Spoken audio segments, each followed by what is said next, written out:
Teknik kelas 9C.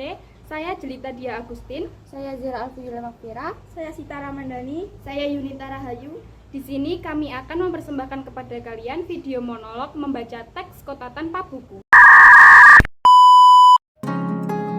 Kota tanpa buku. Pernahkah kau ke toko buku, perpustakaan, atau taman bacaan? Tidakkah kau merasa istimewa ketika berada di dalamnya? Di sekelilingmu ada berbagai tokoh dari dunia nyata dan hayal, tempat yang pernah kau kunjungi dan yang belum, informasi dan cerita dari masa lalu, masa kini, dan masa depan. Semua berpadu, semua berada dalam genggamanmu. Saat berada di antara buku, tidakkah kau merasa menjadi raja dan ratu? Ruang dan waktu seolah menyatu tanpa batas. Kau bisa terbang melintasi sekat negara dan melewati berbagai zaman. Kau bisa menyelam ke dalam samudra, melayang di angkasa, bercanda dengan aneka satwa, dan berkelana di tengah padatnya kota, juga di rimba raya. Kau tahu, buku adalah jendela dunia, kunci pengetahuan, dan pintu wawasan.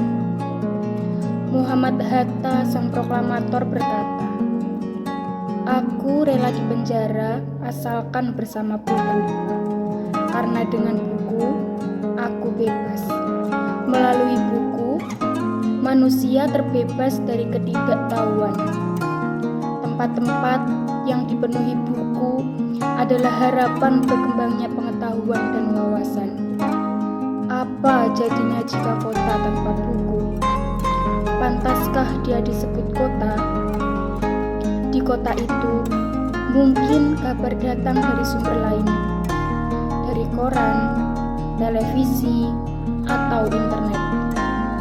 Mungkin informasi dan cerita datang dari cerita nenek moyang, bagai dongeng-dongeng sebelum tidur.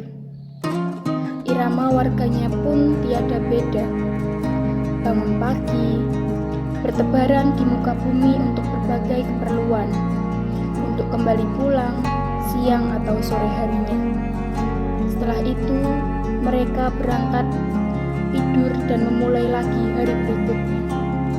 Semua serupa. Di kota itu, mungkin ada bangunan bernama perpustakaan. Di dalamnya, buku-buku berderet dalam rak yang tak terjamah. Tiada tangan meraih dan membuka halaman demi halaman dengan sukacita. Mungkin juga ada tumpukan buku di sudut-sudut sekolah yang sepi dan berdebu, jarang dikunjungi, jarang dibaca. Buku-buku di sana teronggok tanpa nyawa. Bagaimana dengan kotamu? Mungkin kau tinggal di tengah kota yang megah, atau di gang sempit, di desa terpencil, di sisi pesisir, atau di kaki gunung. Adakah perpustakaan, taman bacaan, atau toko buku di dekat rumah? Jika ada, apakah tempat